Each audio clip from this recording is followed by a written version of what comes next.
Attention, campers. Be on the lookout for several suspicious characters. Not the ones you may be originally familiar with, but they're close enough.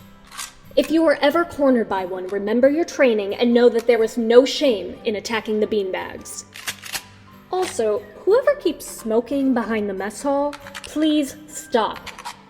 I'm talking to you, Rudy. Also, take off that leather jacket. It's 100 degrees outside. Has it been 100 years already? I will not let you down, Great-Grandfather Van Helsing. Finally, if you enjoy drawing monsters, the Arts and Crafts Club, the Monster Squad, is opening up membership. Please see Sean Crenshaw in the treehouse at the edge of camp. Remember, only a silver bullet can kill a werewolf. And stay alive.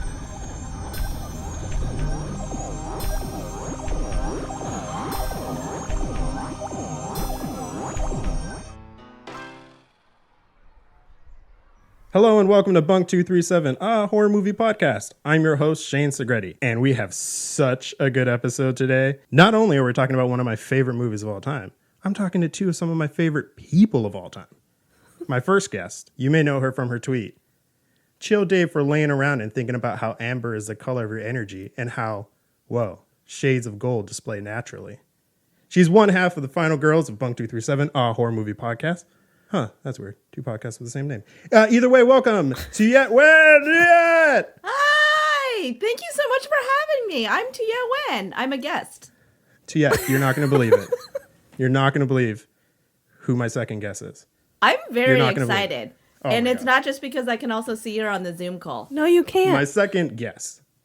Everyone, my second guest. You know her from her controversial investigative Twitter account, seeking such truths as, is Olivia Colman related to Coleman's mustard people?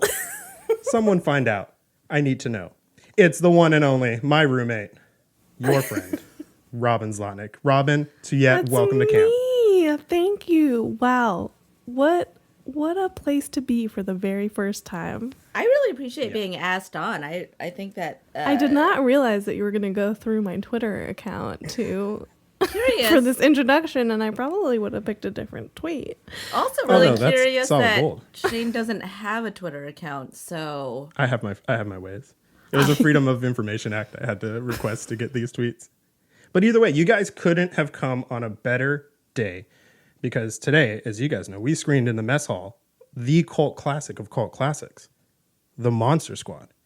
Directed by the man behind RoboCop 3, Fred Decker, who wrote the film with the writer of not only Lethal Weapon, guys, he also wrote Lethal Weapon 2. That's Shane Black. Monster Squad tells the, age-old story of that time you and your preteen friends started a monster club where you would hang out in a treehouse and draw pictures of monsters. Meanwhile, your annoying virgin little sister befriends Frankenstein. And the toughest, coolest, probably has some issues at home, but we don't talk about it, kid at school joins your club so you can stop monsters. Not just any monsters. Skirting the line of copyright infringement monsters. You know who to call for ghosts, but who do you call for monsters? The answer is fucking Horace. Robin and Tuyet, let's start with, why is this movie awesome? Well, I will say that I also had a monster club as a teen. But you did? Yeah, I mean, we were into aliens. Because if you remember, there was that period in the 90s where there was a lot of UFO stuff. Okay. No, specifically X-Files, stuff. Aliens, little grayhead guys. And we were also into monsters and cryptids and urban legends. And it was me and my friends from across the street, and we would get together and draw pictures of monsters and talk about whether aliens were real or not. Were you specifically inspired by this movie? Like, had you seen this movie and were like, oh, we're starting a monster club? Or this was just like your idea? No, I honestly think I was inspired by the X-Files. Because I think that it was like around the time when the X-Files came out. And also there were all those like cool TV specials about aliens. If you remember, like Alien Autopsy. And then, and there were like stuff about the Mothman or Jersey Devil stuff. There was all of this like cool stuff that was happening in the 90s that was on my radar, and I was like, I need to draw pictures of this with my friends. Now, Robin, what's your history with monsters? Well, I will say that this movie in particular, I find awesome, mostly for how happy you get when you watch it, talk about it, think about it, dream about it. And I'm married to you, so it makes me happy to see you happy. So that's a big reason that I love this movie. Although when you first showed it to me, I thought it was great. Let's start at the beginning. So the film was released on August 14th, 1987, which I see as a precursor to my birth in December. It knew you were on the way. The film was not a commercial success. It had a budget of $12 million. It just made $250,000 back. It had only been in theaters for 2 weeks. Director Fred Decker was rejected from both UCLA and USC. But, who's laughing now? Because Monster Squad is like the biggest movie of all time, right? Was he? I don't know if it's the biggest movie. I don't of all understand time, inflation. I don't understand inflation, but Was I he think rejected from UCLA? he was rejected from both film programs. So after he made this movie? No, before. Oh, so what does that have to do with it? Well, it's just funny to think that this director didn't finish film school, but he did meet Shane Black at UCLA. Shane Black was a student at UCLA, and Shane Black actually graduated from UCLA 4 years before this movie came out. Oh. So they're like fairly fresh out of college, and they are writing this film. Incredible dialogue. I think it's some of my favorite dialogue. But I also think that I can understand why it was not necessarily a commercial success when it came out. Right.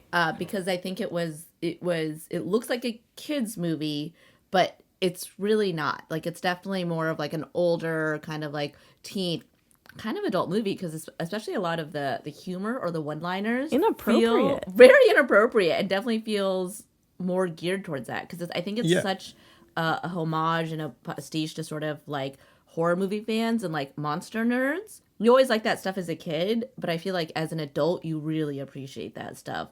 And so I can kind of see like why at the time people maybe didn't get it, like young kids didn't get it, and maybe adults didn't get it either. Which that actually, the homage to the old Universal monsters. I actually have a little bit of trivia about that. It's obviously, as you said, it is an homage to the old 30s, 40s, and 50s Universal pictures. And it was first pitched to Universal, who passed. So it ended up with TriStar. So the whole production team had to, if you ever notice why Dracula doesn't have a widow's peak, Frankula's bolts are not in his neck, they're in his tempo. Frankula? Well, Frankenstein? That's when I ship them. When I ship them together, they're Frankula. So they're familiar. You know it's Wolfman. You know it's a creature from the Black Lagoon. If you notice, I never call him creature from the Black Lagoon. It's because they did not own the rights to make movies based off of those characters, because at the time Universal still owned the rights for them. Which I think is probably also contributes again to why it wasn't exactly a commercial success, because probably at the time that it came out, it felt a little bit off-brand, right? It felt like the sort of cheap version of the Goonies or a cheap version of the Lost Boys. It felt like the sort of like the TriStar version of like Like the bigger 80s blockbusters that had come out at the time. Yeah, but I will say Frankenstein's design to me makes way more sense. Like, if I were to reanimate a corpse, there's 3 places I would put electricity to. That's the head, the heart, and the butt. In the original Frankenstein, it's in the neck. The butt? Well, all the power comes from the butt. Everyone knows that. You got to start it from the caboose. You know, we kind of know that it's a little bit off from the actual Universal monsters, but it's also so not. Like, it's, it's very it's clear. There's the creature from the Black Lagoon. That's Wolfman. Like, that's the mummy. And the changes were like so minor. It was like Nathan For You was like a part of the production team and changed it just enough. Yeah.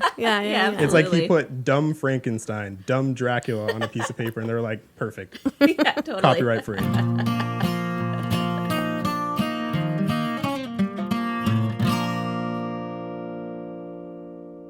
And now a quick word from our sponsors, Don Gier Mowers.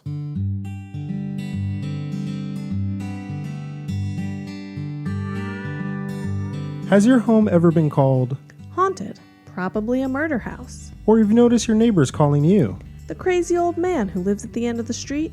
Spinster. Witch. Then you may be suffering from an age-old affliction of overgrown yard. We here at Dawn Gier Mowers wants to simply remind you that all it takes is just a little landscaping to go from this Oh, yeah, no, we skipped that house on Halloween. to this.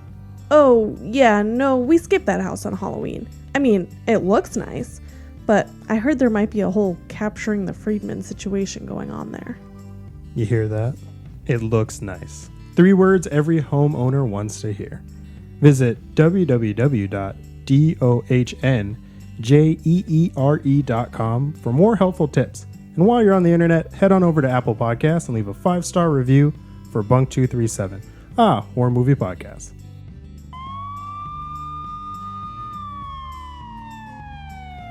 Called it.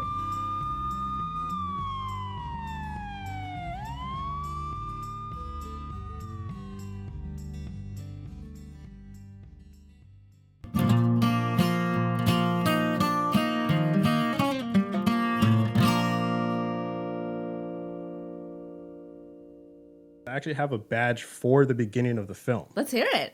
and that is the They Blew It badge.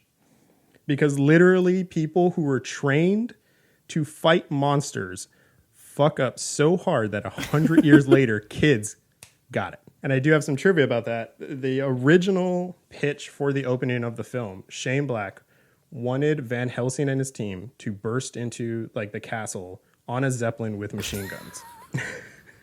And 40 course he vampire did. brides riding on horses would like storm out, and it would be this huge production. And Fred Decker said, "We can't make this. This is the first 5 minutes of the movie, and we've already spent $100 million." You know what I would really love is if today, in right now, 2021, Shane Black and Fred Decker were given the money to make the Monster Squad movie they originally wanted to make. Like, I want to see that. There actually was a reboot in the works. Back in 2008, Rob Cohen, the director Rob Cohen, signed on as a producer when they got the rights back at Paramount to remake the film. However, he had no desire to direct it, so it just didn't go anywhere. And then in 2010, Michael Bay's production company, Platinum Dunes, signed on to produce the film. But then fans were just like, they don't want Michael Bay touching that. Although there is an unofficial sequel to the film. What's the unofficial sequel? It's Backstreet Boys music video, Everybody, open parentheses, Backstreet Back, close parentheses. God damn it. I Get fall for outta it here. every single time when you do that to me. Get out of here. Walk away from this microphone. Put your headphones down. Go stand outside. You But goddamn I love- son of a bitch. At the beginning of the film, the opening crawl, like that joke of like they blew it literally is setting you up for the rest of Did the really film. appreciate that. Sort of rewatching it, that is such, it right away sets the tone for the whole movie, that it's like, this is going to be a fun one. You don't have to take anything seriously. And like everyone in that film gives 110%. Like I have a badge actually also for the guy who plays Van Helsing. He has the Not My Tempo badge. Because the way he berates that like virgin girl at the beginning is like faster, faster. Just in my mind was like J.K. Simmons from Whiplash. It's just like not my tempo. I have a badge for every monster. They're all kind of short, if I could. Yeah. Let's do it. Yeah, all right. So first, for the more minor characters, I wanted to give the always the Brides of Dracula, never the Dracula badge, to the Brides of Dracula, who are, historically in all the sort of Dracula movies are always super evil, super menacing, but they always die too quickly and they never get enough lines. I always want That's them so to true. be more, right? In every Dracula movie. And they're a staple of that story. But even in this one, it's like they were in the closet and they were on the street and they died immediately. And then I also have the Good Vibes Only badge to Frankenstein's monster for leaving his toxic work environment and finding a more positive and supportive group of friends. Oh, but I did enjoy that like mini movie that's within the movie of Frankenstein and the Kids, which is basically like Harry and the Hendersons. It totally is. Yeah. Especially Just when befriend. there's that scene where he's they're holding up walking that in the photo. sunset. Oh, the sunset scene. There's Where they're a walking scene, in the sunset holding hands. I was just like, this is the most adorable mini movie in the world. the scene where Frankenstein's holding up that photo and he's wearing sunglasses and all the kids are surrounding him trying to grab the photo was so adorable. And then Frankenstein being such a cutie pie makes it all the more sad at the end when he gets sucked into the vortex and he's just like, Phoebe. Oh. That ending is like the equivalent is like the cutie pie version of the end of T2 where Terminator does the thumbs up into like you know that Frankenstein can't exist in their world. He has to go to limbo. Of course. Right. Yeah. It's so, no one would understand. Quick trivia about Frankenstein though, really quick. In the 20th anniversary 2-disc DVD collector's edition that I own, there is a special feature called A Conversation with Frankenstein, where they interview the actor, Ton Noonan, as Frankenstein, where he is Frankenstein, and he talks about all the other movies he's been in that are other Frankenstein films. Like, he doesn't break character. Apparently, That's amazing. him and Dracula did not break character around the kids. They stayed in character in between takes with the kids. I like that, Just- but that also sounds a little traumatizing for a Scary. child actor. I have a related badge specifically for that scene, the very end scene. It's the actually badge to Phoebe because she calls him Frankenstein toward the end of the movie. And we all know that, actually, Frankenstein was the name of the doctor. Yeah. But when that little girl is like, Which is a test. don't go That's a away, test. Frankenstein. I'm Yeah. like, come on, kid. We all know this. Or when Aren't you in a Sean- monster club? Yeah, the Sean, the main kid, calls him Frank. And I was like, the first test you give Rudy, or one of the questions in the test that you give Rudy is Frankenstein the name of the monster or the doctor who created him? Yeah, it's in the movie. It's so funny. I also have a Frankenstein badge. Ooh. And it's the bogus PR badge to the team that has just been smearing Frankenstein's image for years. I mean, you find out that he's such a sweetheart. Such a sweetheart. And You know? also a beautiful, like, ASMR voice, like that Yeah. throaty. I know, he should And do his like character meditation arc. videos. His character arc where he sees a mask of himself and he asks the kids, scary? It just like breaks your heart. He doesn't understand that people find him a monster. I mean, that's the whole thing about the original Frankenstein. Yeah. They captured it perfectly in 1987 and then never again. Little trivia about the actor Ashley Banks who plays Phoebe, the young little sister. She turned down a small role in Fatal Attraction to be in this movie. I think she made Good the right choice. choice. Yeah. Phoebe definitely had, like, a lot of, main character energy. Yeah, she also had like a lot of FaceTime with the monsters. Yeah. Like, she was definitely, like, the side character that, like, I kind of wish was the main character. Like, I would have watched a whole series of Phoebe, like, accidentally and, like, adorably saving the world every week, Like, I love her. I love her in this. You know there's a whole movie on a cutting room floor that is just Phoebe and Frankenstein. Oh, my Somewhere God. out there. Fred, Shane, if you guys are listening, from one Shane to another, give us that cut. I think this is release another... the footage. Yeah, another example of the, like, sort of side female character doing all of the work. Yeah. Yeah, well, that's like, I mean, Getting not quite all of the credit. I have a Horace hero badge for Horace. Just in general, Horace is the best. Yeah, I have a course. Horace appreciation. What are your badge as Horace well. badges? Well, I didn't come up with a clever name. For it, it's the Horace Appreciation Badge. For his character, but also mostly for his face and its shape and the expressions that it makes. Because it is just the best. He's just the best. My Horace badge is mainly, he is the voice of reason in the film. He literally says we shouldn't go into the spooky house because we're kids. He's the one, he's the smartest character on the Monster Squad. He also is the one who kicks Wolfman in the nards, burns Dracula's face with the pizza that has garlic on top of it that he just happened to have in his pocket because he's always prepared. And he's the one who shoots Creature from the Black Lagoon with a shotgun. He is the one who's done the most damage to the most monsters in the entire film. Yeah, Okay, he's a new hero. pitch. Horace, Phoebe, Frankenstein's monster. Also, Horace is the style icon of the film. Yeah. Sean and Patrick look like straight out of like college Predator Hill Figure catalog, but Horace is wearing like bright colors. He has those shorts that one leg is yellow and the other leg is blue. He wears a giant oversized like Hawaiian shirt. He is fashion vibes 100%. He's got it all figured out. Yeah, he's the best. That's why Wayne from the Wonder Years felt so threatened by him the whole time. That scene with Wonder Years Kid is also our introduction to Rudy, who I've given the Rebel with a Cause badge Hey. because he sticks up for Horace. Also, he has one of the coolest character intros in movie history, next to maybe Johnny Utah chewing bubble gum sitting on top of a car in the rain in the original Point Break. But when Shane, he can just you skids, describe that scene to us? Yeah, okay. So bullies take Horace's candy, toss it on the ground, and smushes it. And they tell him to eat it. And then they start pummeling him on the ground, and then a bike just skids up. And the first thing you see, penny loafers.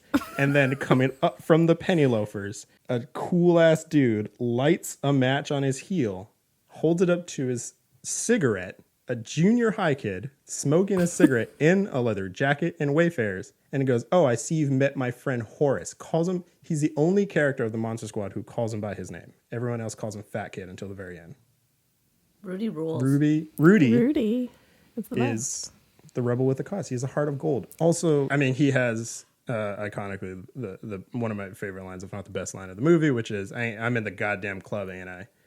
When he goes to fight Dracula's brides, Yeah. poorly, but goes to fight them nonetheless. But he does kill them. I mean, Yeah. yeah. He does, but he gets one. Like the other thing He is does these let that monsters. second one get real close. Yeah. Oh, all of the monsters move So at slowly. like a geriatric pace. So slowly. It was Like as though rigor mortis is setting in as they are walking. yeah, the slowest threats that seemed very easy to kill, even for children. Actually, especially for Although- children. The fastest monster that moved is that mummy who is in Right. the closet for no reason, unless that's a Right. deleted Yeah, I scene was trying somewhere. to figure that out. I was like, why is that mummy there? I guess it's just, I mean, I understand for the story that this kid has to see a monster in his closet, but this mummy has some very interesting motivation. Yeah, and then he just goes out And the then window. he leaves, yeah. And then the kid is in the treehouse Yeah. Yeah, like 2 seconds later. Yeah, like- I mean, we're not... release the full cut. That's what we're demanding.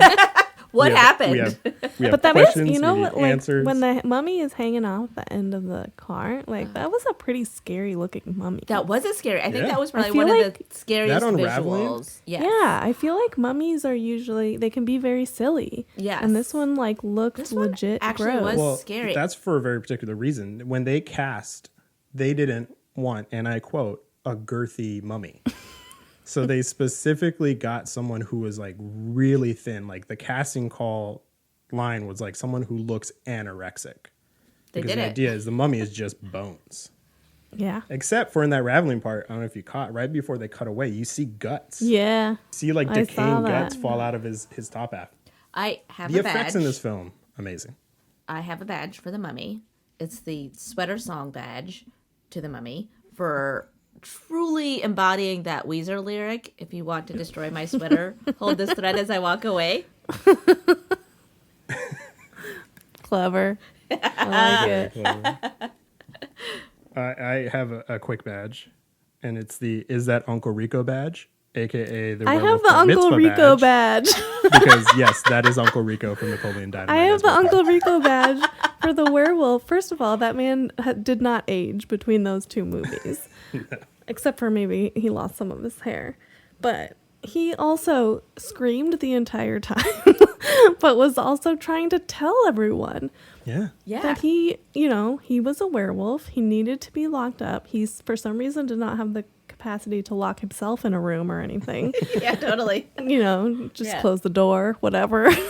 I got the Wolfman's Got No Chill badge. Because, like, that dude needs to work on his phone voice. He was so hysterical, and he never got his point across. And you're right, Rob, and all of those things. Like, if he had just been a little more calm, I think he could have... He just, look, dudes, I'm a werewolf. This is happening in an hour. You need to put me in a cell, you know. I wrote down this note as I was watching it because it didn't make. I was trying to understand, and correct me if I'm wrong, but werewolves, full moon is their transformation. He transforms like 3 or 4 times around a full moon. So I'm wondering if it's like that thing where like the days leading up to a full moon and post full moon he can transform. And if it's so, if any werewolf. Yeah, if any werewolf has ever gone and looked at a calendar being like, oh, that time of the month again. Honestly, that's how I feel. A werewolf. Every, 24 I think that's 28 probably days. what it was. I also have for the werewolf the Lego badge, just for the way his body snapped back together after being exploded. Which is an interesting addition to the legend. Yes. Like, it I sort had of the same thought. thought. Because I was like, is that... I had the same thought because... Or is that a new thing for this movie? Because part of me was like, that's not a thing. But then part of me was like, the only way that you can kill a werewolf is with a silver bullet, right? So like... Which they say in the movie. Very ostensibly blowing him into 100 pieces with dynamite is not going to kill him. So he would have to come back together, right? I guess so. I mean, according to this movie, yes. I feel like that was also a thing where Shane Black and Fred Dekker were like, see, it's not the same thing. He can explode it. It's not the same thing. I had a tiny badge for the dynamite badge for creative use of dynamite for some reason. Like, why do they have this cartoonish stick of dynamite to blow up the treehouse? I would like to award Dracula the Roadrunner badge because he is the most cartoon-ass villain where the dynamite, the dynamite calling the kid's house and pretending to be Mr. Alucard so he could buy the book. And I was like, you are Dracula. Like, you can just... kill people. You can just tear. She at the end. I get that he had to pick Phoebe up and, deliver that line, but like just tear the amulet out of her hand. She's 5 and you're Dracula. There's a reason the phrase stealing as easy as stealing candy from a baby exists. Yeah, exactly. Because he's that much stronger than Phoebe. He's that much stronger tossing than TNT everybody into tree houses, and I'm like, you are a vampire. He's like slowly walking, and he's like all those all the people, all army dudes are coming after him, and he's just like tearing them apart, and it's like you could have ended that the whole time. Like I have a an badge hour for ago. that sequence. I have a badge for that. And that is the Seagal badge because Dracula's fighting style is basically bad guys run into his fists, like in bad '80s Steven Seagal movies. Yeah, absolutely. I wish I liked him more. I'd like him a lot in this movie, but it is funny that he's like a bad villain. It's just, But he's also like. That scene on the plane where the guy's like, I gotcha, and pulls the lever so like the chute opens and he just floats there and just like crosses his arm like, oh, didn't see this. That was the most badass moment. I also have a semi-related badge. It's the worst thing I've ever seen badge, and it goes to the half bat, half vampire creature lying on the ground after he gets shot. Yeah, like terrible spindly legs. Totally, that was a fantastic practical effect. It really was. Gross. It was like the mummy was scary, and that was gross as hell. Yeah, I gave that scene the occupied badge because the way Dracula like looks at him is as though he got caught on the toilet. He does seem like, sorry, I didn't mean, I should have put on something not ready, nicer. Not ready. I need 5 more minutes. It was horrifying. Robin, you'll appreciate this. One of the other badges that I gave Dracula 2 other badges. Actually, sorry, 3 other badges because Dracula is the best. The first badge relates to his cleverness of just giving his name backwards. which is the my name is P tier Griffin badge. Because I can't the way believe that he didn't call himself Dr. Acula. Right. Oh yeah, that's what I bet. That's what I felt like it started as when they're like, "Oh, your name," so I can write it down. Oh yeah, my name. Alucard. Right? And they were like, perfect, What a Alucard. Thank you. Thank you, dumbass Mr. Alucard. villain. He should have been like, Mr. White. I also He could have said give anything Dracula- else. Dracula co-shares this badge with Sean's dad, and that is the just recently graduated the Billy Joel Driving School badge. For the way Dracula just smashes through that front Okay, yard. but I have a related badge, which is the ghost car cannon badge. Because was it a ghost car or could it destroy fences? It couldn't. It can't be both. That's true. Because that doesn't make any sense. It doesn't make the sense that a supernatural car- Well, that's what I'm world. saying. We Yeah. got to have the extended cut. Yeah. We gotta I work need through them to that. We also explain got to that. work through the scene where he picks up his car or rents that car or buys that car, Yeah, that's cool. because we need that scene. Yeah, because I mean, he's an ancient, immortal creature. Yeah. Where did he get that? And also, he had been kind of laying low for 100 years. I mean, maybe If that's it's what a he's been ghost doing. car, Yeah, maybe it floated over to him. sure. Yeah. But if We it's need- not a ghost car, Yeah. then who knows? Yeah. We need the spin-off movie, the Bumblebee equivalent spin-off movie. The like Bumblebee to Transformers spin-off equivalent movie of just that car. I want We Dracula just need a to ghost car movie. call into Car Talk, the Car Talk guys. Let's bring them back. I Or have, just Dracula going to an Avis being like, what do you have in hearses? are any of them Possessed magical? hearses. Yeah.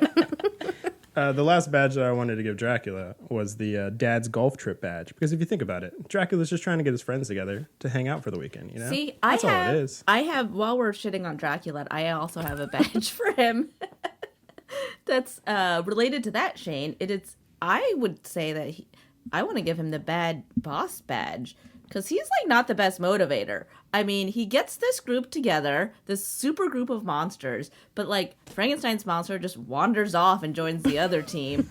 Wolfman is hysterical and is like kind of 1 foot in, 1 foot out the whole time. The other guys don't get a lot of Yeah. lines. I mean, but I'm just like, He didn't do enough plan. He had 100 years to plan. yeah, I think he has some leadership issues. If I'm He being also really real, Dracula could talk. We heard him talk, but he didn't gather the team around for a meeting or a pep talk or anything. That's in the extended cut.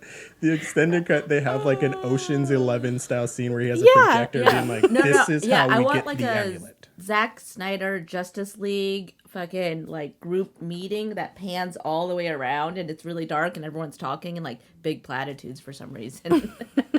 But every time there's a shot where it's all four of them, you know how like in every superhero movie, there's like the theme of like the Avengers theme. Anytime the Avengers are all assembled. Yes.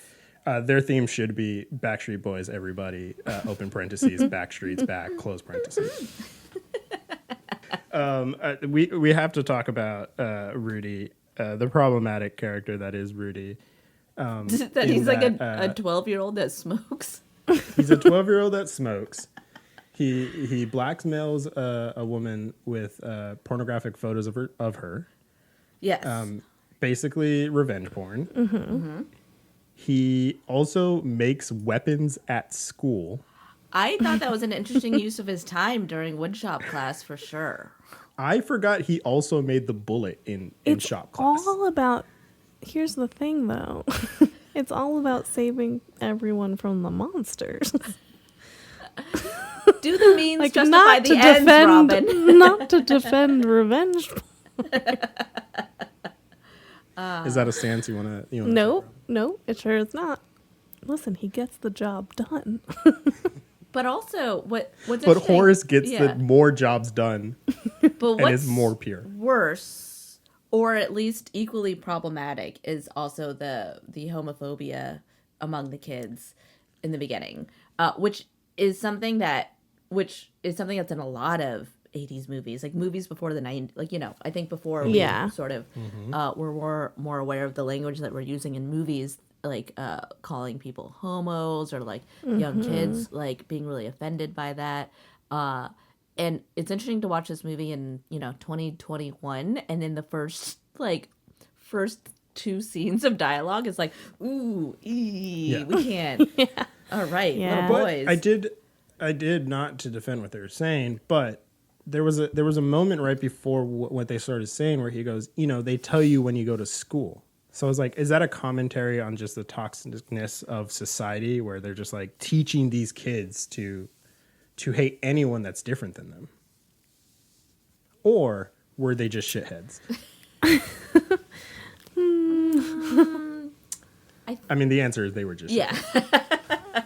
Well, actually, I mean, and this actually really ties into what we were just talking about. But I would like to say that this is the now that's what I call an 80s movie badge, because overall it really encompasses a lot of the 80 like classic 80s movie tropes, even as a product of its time. And looking back on it, I think that's why it's even more fun to watch it now than, you know, because it really hit all of the things of being an adventure film. There's the preparation montage, the kid gang of outcasts, there's the greaser looking rebel kid, you know, popular teen girl / hot older sister. And I think within the movie they also called out a few of these sort of tropes with the scary German guy and the fat kid. Like, I think you can see parallels across, you know, all these sort of adventure movies from the 80s. And there's also even something about the cop dad driving the family station wagon, which was He's like the other guy who gets the Billy Joel driving school bus. absolutely like every 80s movie had a fucking station wagon, the military, all these things. And I think it's such a fun how it was an homage in itself in the year that it came out to like its own era and to its own decade. And I think that's what makes it extra fun now. Well, it's also like, you know, we talked a little bit about how like there was a mini movie of the kids in Frankenstein in that film.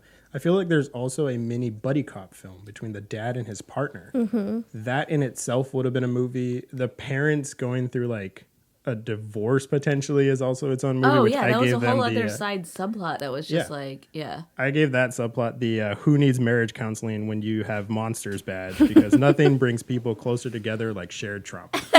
But there were all these little films within this bigger film that like, listen, Shane Black, Fred Decker, again, if you guys want to make the Monster Squad expanded universe, the MSEU, we're on board.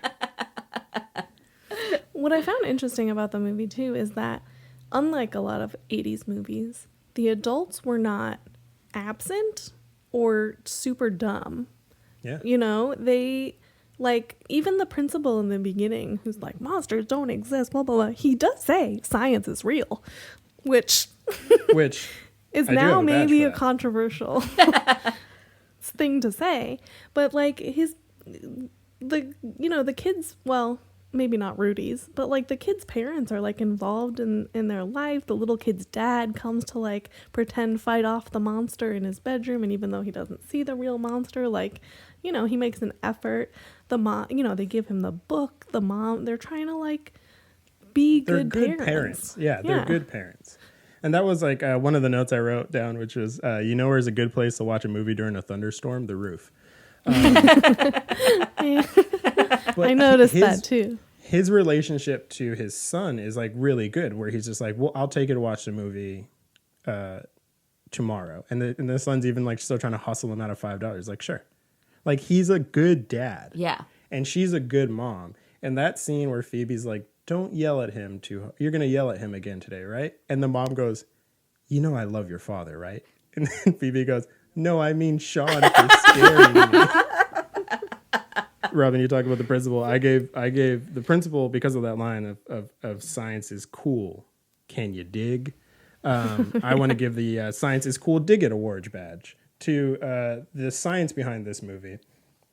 Because if you think about it, Both me and Robin boys- made like the same face right after you no, said just- that. just I would follow like me to here. Just describe follow the me. like. just follow I'm going to me. describe this face as like, hold up, wait, what? Just follow me here. The Sean and Patrick, as they're walking home from school, hypothesize that Wolfman might have genitalia. And then they go out and do a field test at the house and, in fact, prove that a part man, part wolf has parts when they kick Wolfman in the nards. So many good one-liners and Oh, yeah. just like snappy retorts. I mean, obviously, Wolfman's got nards. Yeah. Creature stole my Twinkie. Oh, Eugene. That little kid oh, is sweet so little cute. Eugene. Also needs like a speech pathologist or like a reading No, teacher he's or doing something. fine, Robin. I'm going to say another one, and I want you guys to react. Hey, asshole. And he punches him and he goes, you looked. Oh, yeah, that was great. That was good great. too. Also, Rudy to calling the mummy Band-Aid breath Yeah, totally. as a good insult. All their insults are just like, All oh, their insults are so good. you've never truly been insulted before. Also, the constant use of "I know you are, but what am I?" just over and Yeah. over Yeah, again in the movie. yeah. Adorable. or when they're talking to the sister, being like, what your brother is trying to ask is, have you ever been dorked? And then on that note, like later on when she does the incantation and nothing happens, and they're like, "Wait, hold up, are you not a virgin?" And it's so classic and amazing when she goes, "Well, there was Steve, but he doesn't count." He doesn't count. And then little Eugene, going, Mister, is she a virgin? Is she a virgin? But cute little Eugene, which is a member of the Monster Squad we haven't talked a lot about, but cute little Eugene, I gave the Pony Express award because he was the one who had the foresight to be like, we're going to need backup and writes to the military that monsters are going to come. Do you think that they came because they got his note? Yes, that's what they said. Yeah. They said, where's Eugene? We're looking for yeah. Eugene. Yeah. Oh, yeah. Because the military apparently has a lot of time and Well, yeah. responds It was- to every There letter. were like elements of this movie like that, I guess, that like I know it was written by an adult, but it's like it makes you think that it was written by a little kid, Totally. Like, where's Eugene? I'm a general in the army and I got his note about the monsters. Well, also the fact that general then had no response to when the kids were like, we're the Monster Squad. Oh, I have a badge for that, which is the title drop badge for expertly saying the name of the movie as the last line. Yeah. Absolute best last line. and Killed then it. goes into the lost art of rap song about the movie you just made. Yes. Yes. We need to bring that back for every single movie that gets made. Yeah. I'm talking Ammonite. I'm talking like The new I'm Saw talking Phantom movie. Thread. I'm talking the new Saw Conjuring. movie. Yes. Because I want them to explain the plot back to me exactly as everything happened. I think we're all the same. We immediately forget once the credits roll Right. what just happened, right? A song would fix that. Then this movie, this is a badge I'm coming up with right now. This movie gets the deepest, bluest badge because my favorite movie rap song is from Deep Blue Sea, where LL Cool J, who's in the film, has a song called Deepest, Bluest, My Head is Like a Shark's Fin. What does that even mean? Who cares? I have one final badge. I would like to award this film the Never Forget badge. Because even in a movie that is described as The Goonies meets Ghostbusters, we should never forget the Holocaust. I have the obligatory Holocaust shout out badge as well. Because that was such a dramatic Oh, zoom yeah. in. Where he just goes, To the I tattoo. know a thing or two about monsters. Yeah. Closes the It door, got zoom real into serious, the tattoo. real fast. It did. It did. Which even before that, when the kids are like at the fence, like being like, you go in, no, you go in. Well, how do you, like he maybe only speaks German. He's like, well, how do you say, please don't kill me in German? And he says it. In my mind, I went, oh God, he's probably had to have said that in his life Oh, before shit. Oh no. to German soldiers. Just I the nicest did not make that old connection man. until I you didn't just either. said that, but that got very dark very Yeah, quickly. that is super dark. And then I was like, all right, moving on. Never addressed again. Never brought Never. up again. Yeah. He also accepted this whole monster thing very easily. Usually in movies like this, true. adults, in the example of like the cop dad and the sort of like hysterical mom, when she like, it takes them a while to get on board with the monsters, but he right away was like, oh, there's little kids coming to me with a German book. This sounds all reasonable. Let me help you out. Yeah. But also, what might help him with the community is you just got to clean up that yard, dude. Like, curb appeal is everything. That was a real Sandlot thing, right? Where it was Yeah. like, here's a scary house with a scary man. But he turns out that he just wants to serve He you just pie doesn't and clean help his you yard. out. Yeah. He just doesn't have He's landscaping. just That's the 90 thing. years old and can't push a He's lawnmower. lived a life. Let him live. My final badge, which expresses really how I feel about this movie, is, I don't know if you're ready for this, the Better Than Goonies badge. Big gasp. I think this movie is better than the Goonies. Part of it might be that I was traumatized by the Goonies as a small child, but I've never liked the Goonies. This is just fun all around, and I feel like way better written, way tighter, way more fun. Shane is taking off his wedding ring as I speak. Even though this is your favorite movie. Yeah, but I think that's for the statement, I never liked the Goonies. Oh, well, that's because the first time I ever saw it was at a rain day at camp when I was like 6 years old, and they put us in a dark room and showed us the Goonies, and I was just traumatized by it. I thought it was so scary. I hated it. I've since seen it and like learned to appreciate it, but I enjoy Monster Squad more than the Goonies. My response to you saying that you didn't like the Goonies, I finally understand why you both, how you both responded to when I said I hate Halloween.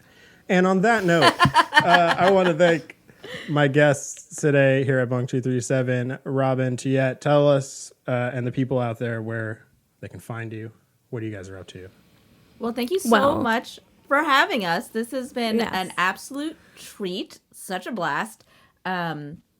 You can find me on Twitter at Tuyet Nguyen, early adopter, got my own name, very cool. You could also find me on Instagram at the Tuyet Nguyen, later adopter, could not get my own name, that sucks, but that's where I am. Also, I do a podcast with my friend Robin. And that's me. I'm Robin. You can find me on Twitter and Instagram at Robin Zlotnick. I also have a website where you can check out my writing and other things, robinzlotnick.com. And I have a podcast too that I do with Tuyet.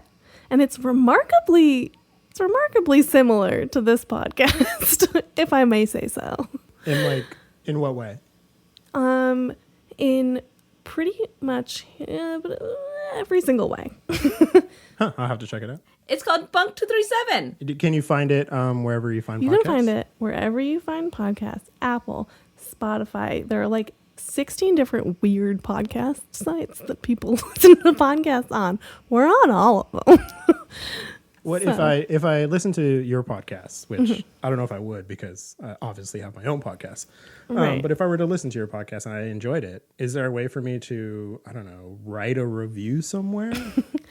Very good question. There absolutely is. If you go to Apple, you find our podcast, you write us a review, it will do so much for us. It will warm our hearts. It will make us famous.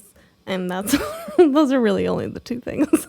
Shane, we've spent so much time talking about our projects. You want to tell us about your other projects? Where can we find you on the internet? I am on the internet at Shane Segreti if you want to see me occasionally post something there. But in February of this year, I started a project called the Definitive Playlist of the Internet, where I set out to, as chaotically as possible, accidentally create the playlist of the playlists. We set parameters for every time you can sign up, participate. It's a lot of fun. You can follow that at Definitive Playlist on Instagram. You can also follow on that page. You can hit the link and follow the playlist itself as it's updated, and potentially sign up for the next round. Thank you so That's much. it. That sounds very cool. And I say that as someone that's participated Yeah, both you times. both have participated. Yeah. Thank you for tuning in. Thank you for listening. Thank to Shane's podcast, yeah, but I'm sorry. also Hold we're guests on. 1 second.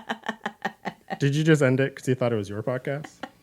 You know what? That's probably what happened. I got confused since it has the exact same name and the exact same premise, and it is our podcast.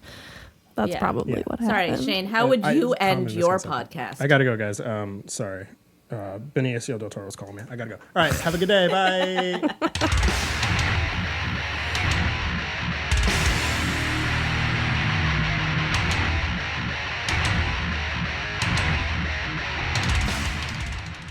Bunk 237, a horror movie podcast, stars Tuyet, Nguyen, and Robin Zlotnick as the final girls of Bunk 237, and introducing Alex Skoke as camp director Susan Check. The show is produced by me, Shane Segreti. Our theme song is written and performed by Dan Zlotnick, and our outro music is written and performed by Axe Slasher. You can rate and review us on Apple Podcasts, and it may be featured on an upcoming episode. Have a badge of your own for this movie? Follow us on Instagram at Bunk237Pod and Twitter at Bunk237, and let us know. If you haven't already, please subscribe to us on Apple Podcasts, Spotify, or wherever podcasts are downloaded.